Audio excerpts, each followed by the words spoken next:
A Guatemala y a Colombia le están haciendo lo mismo. A los guatemaltecos y a los colombianos los están dividiendo. En Guatemala, si estás un poco escéptico del trabajo de Iván Velázquez y la CICIG, automáticamente eres alguien que está a favor de la corrupción. En Colombia, si estás escéptico sobre los acuerdos de La Habana, automáticamente eres un guerrerista que no quiere la paz. Para hablar de estos temas y cómo nos están envolviendo a estas dos sociedades en un falso dilema, hoy me encuentro con el expresidente de Colombia, el doctor Álvaro Uribe, para hablar acerca de estos desenvolvimientos y también del tema de Iván Velázquez como director de la Comisión Internacional contra la Impunidad en Guatemala. Muchísimas gracias, doctor Uribe, por esta entrevista. A usted, Gloria, muchas gracias, me honra muchísimo y quiero llegar un saludo lleno de aprecio a la comunidad de Guatemala. Gracias, doctor. Esta tarde lo escuché hablando acerca de que usted conoce la trayectoria de Iván Velázquez desde la universidad y cómo pues ideológicamente él tiende a pensar que el socialismo es una alternativa y cómo eso también en Colombia tuvo sus repercusiones dentro de su actividad como magistrado auxiliar. Que Iván Velázquez sea de izquierda, esté contra el establecimiento democrático, eso no es problema. El problema es que lleve sus ideas a los fallos de la justicia. Uno no puede negar que el juez tenga ideas políticas, no puede exigirle al juez que carezca de inclinación filosófica, pero lo que tiene que hacer el juez es hacer a un lado su inclinación filosófica, sus ideas políticas y fallar exclusivamente en el cotejo de los hechos con la norma jurídica, que es lo que no hace Iván Velázquez. Él, mientras actuaba aquí como magistrado auxiliar de la Corte Suprema, que nunca fue magistrado titular, no pudo llegar simplemente por sus faltas, al mismo tiempo vivía en fiestas sociales con sectores extremoizquierdistas. Entonces él absolvía o no investigaba a los amigos y condenaba con justicia o sin justicia a quienes consideraba adversarios políticos. El juez no puede tomar licor con testigos sobre pretexto de que está haciendo una investigación. Y todo esto lo hacía Iván Velázquez, a toda hora ofreciendo beneficios, gabelas, ventajas a personas para que declararan en contra de aquellos que Iván Velázquez quería condenar. Terminaría con esto, Gloria. Todos nuestros países tienen que luchar contra la corrupción, derrotar ese flagelo. Los países verán cómo lo hacen. Pero los jueces, los investigadores, para luchar contra la corrupción, tienen que ser totalmente imparciales. Y precisamente esa imparcialidad es la que se le ha cuestionado a Iván Velázquez, por ejemplo, casos como Odebrecht, que en la corrupción en Guatemala fueron llevados a cabo a través de un gobierno cuyo partido era miembro del Foro de Sao Paulo, la UNE, de Álvaro Colom y Sandra Torres.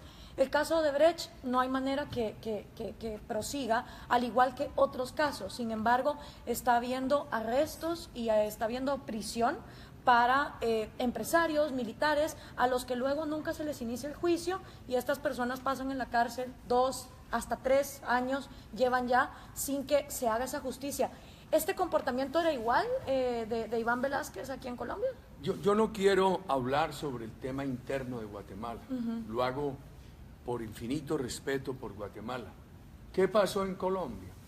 Algunas personas de la política los condenó Iván Velázquez porque consideraba que eran aliados de los paramilitares. En unos casos con justicia, en otros casos simplemente por sesgo político. Pero nunca adelantó investigaciones contra la política vinculada al terrorismo de izquierda, al narcoterrorismo de las guerrillas de izquierda, al narcoterrorismo de la FARC. Allí hubo un claro sesgo. Lo que nos está ocurriendo a algunos guatemaltecos que somos escépticos de esta falta de imparcialidad en la CICIG y en el actuar de Velázquez es que nos dicen que somos en favor de la corrupción.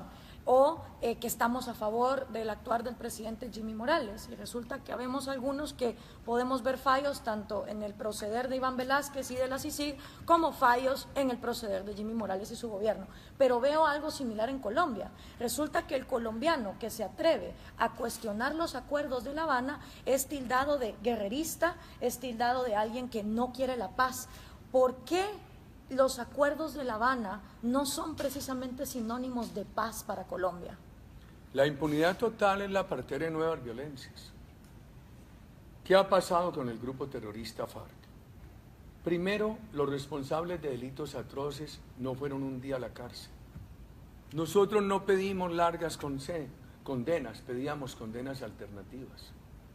Nunca pedimos condenas carcelarias para los guerrilleros de base, pero sí para los cabecillas responsables de delitos atroces. 6.800 mujeres violadas, 11.700 niños secuestrados, 200 municipios destruidos, 188.000 hectáreas de droga, y siga, carros, bombas, masacres. Y entonces a los señores responsables del narcotráfico no los extraditan, no van a la cárcel en Colombia, les dan todos los derechos políticos. A los responsables de todos los delitos atroces les dan el mismo tratamiento, ni un día de cárcel, simplemente tienen que reconocer el delito. Van a todas las posiciones de elección popular, no las restringen para los responsables de delitos atroces, les dejan gastar dinero originado en el narcotráfico en campañas políticas. Un país que había hecho un gran esfuerzo para erradicar el narcotráfico de la política. A las fuerzas militares de Colombia, que han sido democráticas, las ponen en el mismo nivel del terrorismo y van a ser juzgadas por los jueces que defina el terrorismo. Esto es un pésimo ejemplo. Con razón se burlaron del país a la hora de entregar el dinero, de declararlo. Declararon simplemente bienes menores. En el inventario que hicieron. Que uno podría decir, declararon trebejos. Esa palabra es de mi generación. ¿Su generación la entiende? No. Cachivaches. Ah, sí, es así. Esa sí la entiende. Bueno, usted la trapeadores, focos de luz. Usted es muy inteligente y maneja muy bien el idioma. Usted le hace la traducción a esas palabras. Y a mí me preguntaron, ¿qué opina del engaño de la FARC a las víctimas? No están haciendo el inventario real de sus bienes. No nos extrañe. El gobierno nunca les exigió devolver a los secuestrados. No les exigió devolver a los niños. Les dio toda la impunidad. Entregaron 8.114 armas, cuando debieron haber entregado mínimo 28.000. Las Fuerzas Armadas dijeron siempre que había 4 armas por guerrillero. Entonces, y nada les pasó. Siempre han violado la ley y con este gobierno nada les ha pasado. Hoy son héroes, líderes políticos. Ellos se declaran aquí marxistas, leninistas, versión Hugo Chávez, y lo único que tienen son privilegios y amenazas para nuestra democracia.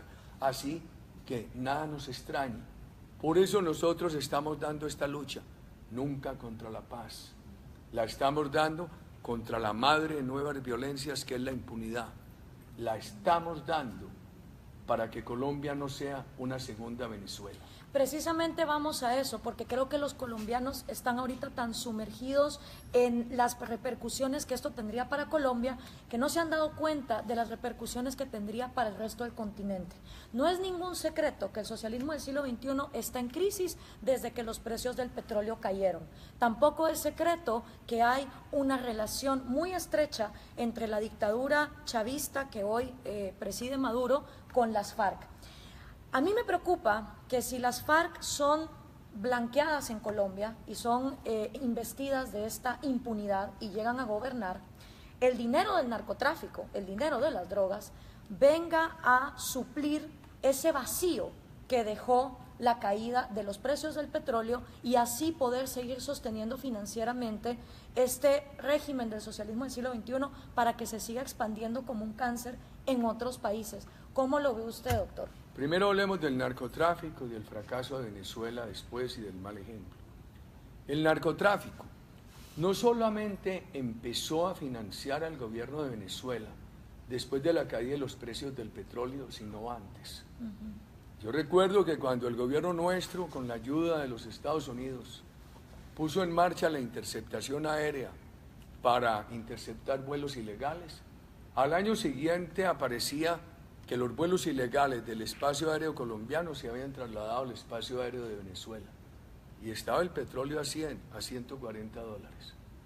Ellos han aplicado aquella doctrina del marxismo-leninismo, del castrismo.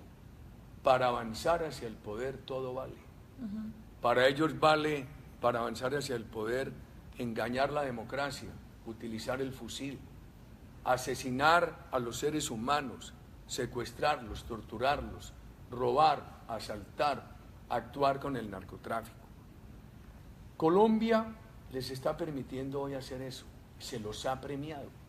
Y hay un decreto ley aquí que es el 903, donde el gobierno dice que los bienes de la FARC nutrirán un fondo de víctimas y de otros menesteres. Y en lo de otros menesteres está sus acciones de reintegración, en lo cual se encuentra la política. Qué grave, permitir financiar la política con dinero del narcotráfico. Venezuela, primero, era un país seguro, acabaron con la seguridad. Segundo, la dictadura maneja como factores de inseguridad contra el pueblo venezolano al ejército, a la Guardia Nacional, a los privados organizados en colectivos criminales. Tienen el apoyo de la FARC y del ELN, las narcoguerrillas de Colombia. Tercero, la ciudadanía no tiene sino dos instrumentos, su valor civil y las redes sociales. Acabó Venezuela con la inversión privada. Inicialmente eso se disimuló, se escondió, porque llegaron a tener años en los cuales caía la empresa privada, pero contaban con $70.000 millones del petróleo para importar bienes y para comprar servicios. Dejaba Venezuela de producir comida, manufactura básica, y todo lo compraban en el exterior. Pero se les fue cayendo esa capacidad importadora de $70.000 millones a 10.000, y eso ya pone de presente el desabastecimiento.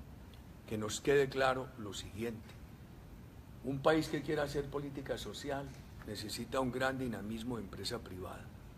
La empresa privada en ascenso y la política social van de la mano. Venezuela acabó con las instituciones, con la independencia de instituciones. ¿Para qué ha servido el diálogo con el cual han rodeado a Maduro? Para que ellos utilicen la estrategia castrista. El diálogo a Maduro es lo que fue al inicio del castrismo, un mecanismo para consolidar su represión. Por eso yo he pensado que el ejército de Venezuela, en lugar de seguir conestando y ejecutando esa masacre por orden de la dictadura castrista, lo que tiene que hacer es obligar a Maduro a que se haga a un lado y al régimen.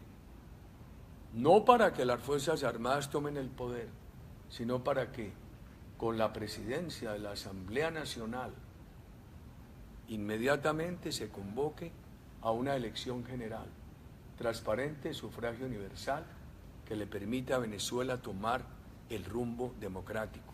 Hay dos opciones: o que las Fuerzas Armadas de Venezuela sigan ejecutando la masacre, o que la paren, le quiten el respaldo al gobierno y exijan una elección general, democrática, transparente, de inmediato.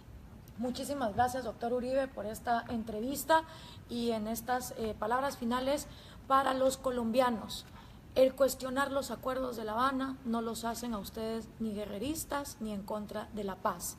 No se dejen manipular por ese falso dilema de que los acuerdos de La Habana tengan que ser necesariamente sinónimo de paz. Uno tiene la libertad de cuestionar y llegar a sus propias conclusiones.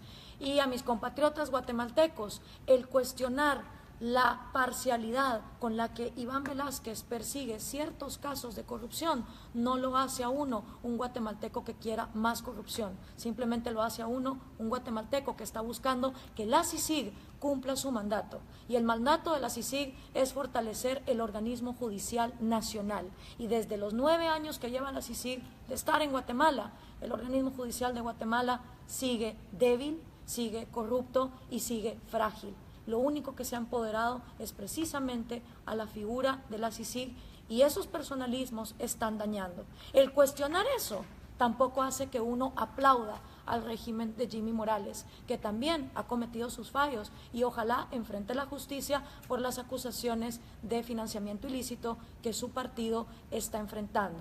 En fin, ojalá que esta entrevista con usted, doctor Uribe, llame a los guatemaltecos y a los colombianos a reflexionar, a no sentirse mal por no estar ni de un lado ni del otro, sino buscando precisamente estar del lado de la transparencia, de la lucha de la corrupción pareja y, por supuesto, de la democracia y de una república donde se respeten los derechos individuales. Muchísimas gracias. A usted, Gloria, y la felicito por esa claridad que hace, que no solamente sirve para Guatemala y para Colombia, sino para todas nuestras naciones. Sigan esa pedagogía.